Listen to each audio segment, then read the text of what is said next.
आजकल हर कोई क्रिस्टल्स की बात कर रहा है। क्रिस्टल के वॉन्ड, क्रिस्टल के bracelets.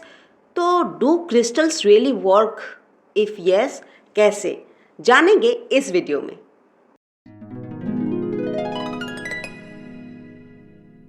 Hello and welcome back. आप अगर मेरे चैनल पे नए हैं, इस चैनल पे हम बात करते हैं law of attraction, manifestation and occult के बारे में। और आज हम बात कर रहे हैं कि क्रिस्टल्स कितने कारगर। अच्छा, एक बात बताइए, आप जब समंदर के किनारे जाते हैं या फिर किसी पहाड़ के पास जहाँ पे वाटरफॉल रहती है वहाँ पे जाते हैं, कितना सेरेन, कितना बीटिफिक महसूस होती है, राइट? क्योंकि रिसर्चर्स हैव शोन कि जब अपने एनवायरनमेंट में नेगेटिव आयंस रहते हैं तब हमारे मूड्स अपलिफ्ट होते हैं। नेगेटिव आयंस और कुछ नहीं है, बस मॉलिक्यूल्स या एटम्स हैं जिसमें कि इलेक्ट्रॉन्स प्रोटॉन से ज़्यादा रहते हैं। वो आपको समझने की ज़रूरत नहीं है, लेकिन आप बस ये जानिए negative ions help in uplifting our mood. Now you'll be astounded to know that crystals emit negative ions. Yes, जैसे कि आप टर्मोलिन ले लीजिए या फिर सिट्रीन या फिर क्लियर क्वार्ट्ज या फिर amethyst। सारे क्रिस्टल्स नेगेटिव आयंस एमिट करते हैं which uplifts our mood। अब देखिए, amethyst crystal with its purple hue is said to हमारे जो नेगेटिव मूड है उसको पॉजिटिव में चेंज लाने के लिए, सेरेन या पीसफुल बनाने के लिए बहुत हेल्प करती है। वैसे ही सिट्रीन जो कि येलोइश टोन में होता है, जो कि हेल्प करता है हमारे में कॉन्फिडेंस या फिर पर्सनल डेवलपमेंट के लिए। और क्लियर क्वार्ट्ज को तो मास्टर हीलर बोला जाता है, क्योंकि एक पर्सन की जो वाइब्रेशन है, फ्रीक्वेंसी है, उसको इन्हांस करने में बहुत काम करती है। अब आप जानते हैं कि हर एक थॉट जो हमारे दिमाग में चलती है वो इमोशन में कन्वर्ट होती है और फ्रीक्वेंसी एंड वाइब्रेशन को मॉडिफाई करती है। जब हम बहुत दुखी होते हैं, कोई आके आपको बोलेगा कि I feel very low frequency and vibration में एमिट कर रही हूँ, या फिर कोई अगर बहुत खुश है बोलेगा कि I feel very high frequency and vibration. मैं यहाँ पे एक चार्ट देती हूँ, देखिए। जो लोवेस्ट फ्रीक्वेंसी है वो शेम एंड गिल्ट, एंगर, ये सारे चीज़ों की है। और जितने हाई फ्रीक्वेंसी है वो एकदम ब्लिसफुल फील करना या फिर हैप्पी फील करना उसका है। तो जब हम किसी को पॉजिटिव फील कराने की कोशिश करते हैं, हम हमेशा विदाउट सेइंग द वर्ड कोशिश करते हैं कि उसकी फ्रीक्वेंसी कैसे बढ़े। और उसमें ये जो क्रिस्टल्स है बहुत ही हमें एड करती है हमारी फ्रीक्वेंसी को बढ़ाने के लिए। क्यों? Crystals are one of the highest vibrating objects on the earth because it vibrates around 786,000 pulses per milliseconds. Think about it. So हमारी thoughts and emotions जो vibration पैदा करती हैं वो हमारी ऑरा को क्रिएट करती हैं। और हमारे बॉडी की जो एनर्जी सेंटर्स है, हमारे सातों चक्रा, वो सारे फ्रीक्वेंसी वाइब्रेशन को कंट्रोल करती हैं। हमारे सातों चक्रा के सातों कलर्स हैं एंड वो डिफरेंट वाइब्रेशन पे वाइब्रेट करती है।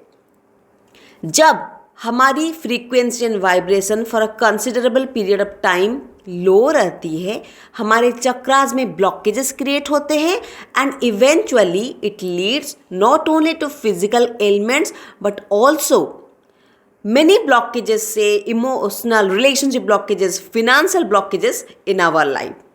और crystals जब हम कनेक्ट करते हैं towards healing our chakras, it gives astounding marvelous results in healing our chakras.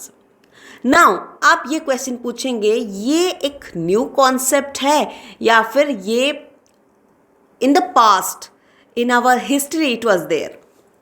Let me tell you that in ancient Egypt, in their hieroglyphics, in their artifact, crystals की mention हर जगह पे है. They use crystals in their rituals, in their jewelleries, इन देयर burials, because they understood that crystals can aid in connecting the physical life to the spiritual, to the divine. Even Atlantis, जो lost city of Atlantis जिसके बारे में आप जानते हैं, प्लेटो अपने राइटिंग में लिखते हैं that Atlanteans they knew how to use crystals and they use massive crystals to generate, to gather energy from the sun, the moon, the stars and ether to run their machineries. So this knowledge नई नहीं है. From ancient times crystals are being used because the technology, the advancement at those times are in par or even greater than the advancement that we have right now.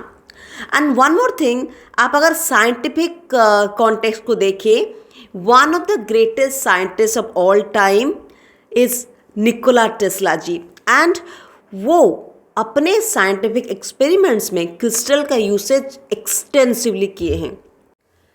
Nicola Tesla जी ने कहा है कि crystal, we have clear evidence of the existence of a formative life principle. And though we cannot understand the life of a crystal, it is nonetheless a living being. During the period, around 1898 to 1901, he was experimenting with crystals and he believed that crystals could be used, सुनिए ये बात को, crystals could be used with the help of crystals, alternative current could be passed at a short distance without the usage of wires.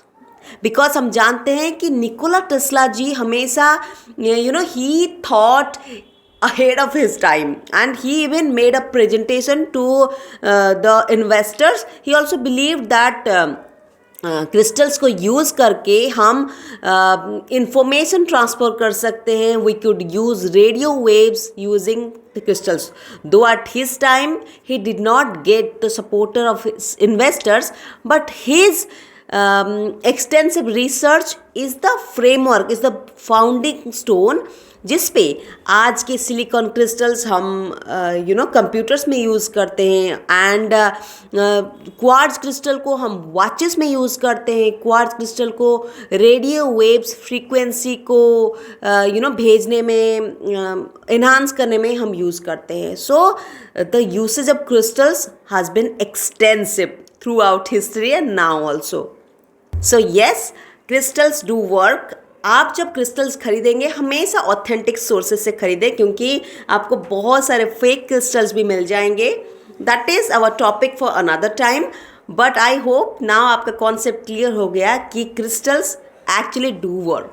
सो मैं आपसे request करूँगी कि अगर ये वीडियो इन्फॉर्मेटिव है, kindly give it a share and comment that आपको crystals किस way से पहनना पसंद है, ज्वेलरी या फिर एज टम्बलर्स, एज वॉन्ड्स, या फिर just in its natural form. कैसे आप रखते हैं और कैसे यूज़ करते हैं, कृपया कमेंट में बताएं.